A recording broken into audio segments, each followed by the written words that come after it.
Dear students, similarly, by knowing the domain and range of cos x, we can remember the domain and range of sec inverse x, and try to understand, try the similarities in the domain and range of the function so that it will be convenient for you to keep in your mind the domain and range of the inverse function. For the purpose, you take the similarity. The domain of tan inverse x and cot inverse x is a real number.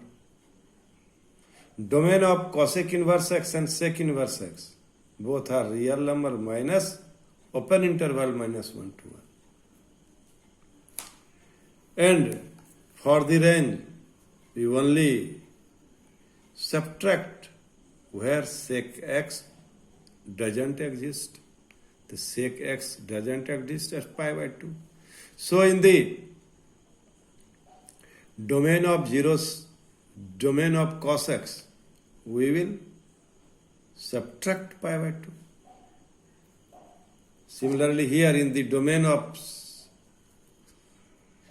sin x, we subtract singleton set 0, and this will be the range of cosec inverse x. This will be the range of sec inverse x.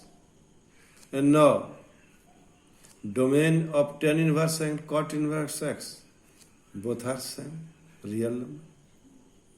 So in this way, by knowing the similarities and taking help of the domain and range of tan x and cos x, sin x and cosec, sin x and cosec x, cosec and sec x, you must remember the domain and range of inverse circular function.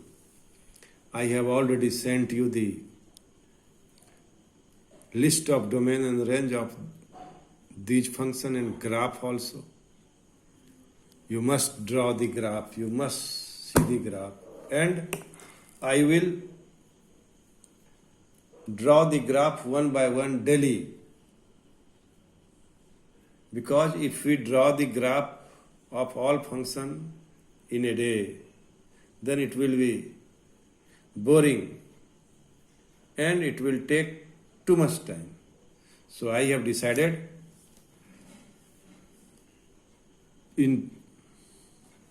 I have already discussed the graph of sin x cos x, sin inverse cos inverse x. Tomorrow in next class I will discuss the graph of tan inverse and cot inverse. And after that I will discuss the graph of sec inverse and cosec inverse x. But in this meantime, you should remember the domain and range of the inverse function. I hope you will do it.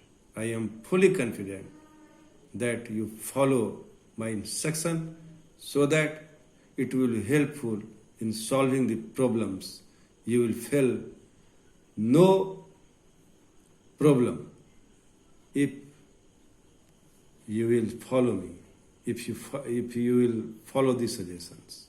Thank you very much.